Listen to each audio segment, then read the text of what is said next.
We spend 15 minutes on a poster which I have done, and it is displayed in our poster session. Actually, this paper is being presented as a tribute to my guide, Dr. Peter Koshy.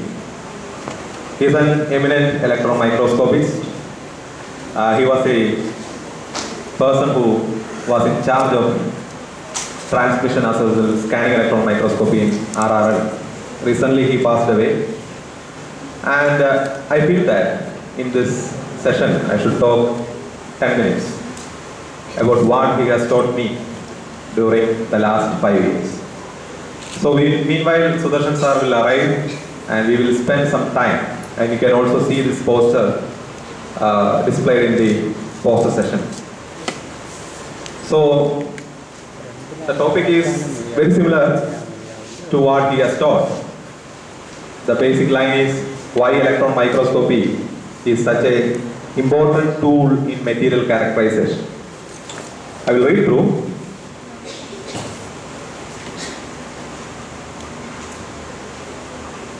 So I will come to that introduction part.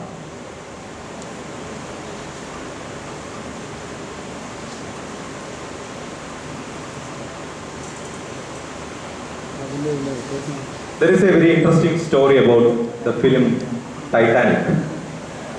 In the film Titanic, it stated that the Titanic sank in water just because there was too much of sulfur in the iron plates that was used as the standing pillars of this Titanic ship. It is written over there. For example, it is now postulated that the Titanic sank because of the brittle fracture of the steel rivets. Due to the presence of a fraction of too much of sulfur caused easy separation of hull plates upon impact with the iceberg. If it were ductile rivets, it would have bent and fewer plates would have come apart, and we would have been deprived of such great movies. You see, when Titanic was made, James Cameron had much investigation being spent on these lines. Why Titanic sank? There was really scientific research being carried out. Even in films like Avatar or any science fiction films he takes, he makes lot of scientific research to understand why things happen. And this is a conclusion being given in that synopsis of the film.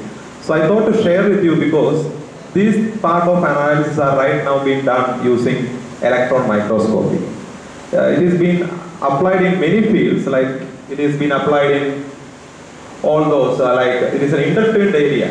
Electron microscopy is a science of understanding microstructure and its substituting characteristic of materials, resulting in the advancement of science in every intertwined area. So I think you should go through this poster. And you can see I have given some microstructures where I have made some basic interpretation on how structure plays an important role in grain boundary morphology, as well as I have taken some pollen grains from two regions. One is from the Kanjangal region and from the Trivandrum region, and you can see that in these two pollen grains there are marked difference. So by analyzing these things, we can actually interpret from where these pollen grains are coming up. I will conclude with a statement. In a film called Sherlock Holmes, Sherlock Holmes comes to a site and he sees what happens there.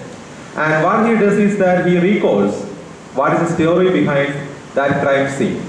If some people have seen that film, it is just like what we do with an electron microscope. We are given with some samples and we are also trying to understand the story behind the preparation of those samples.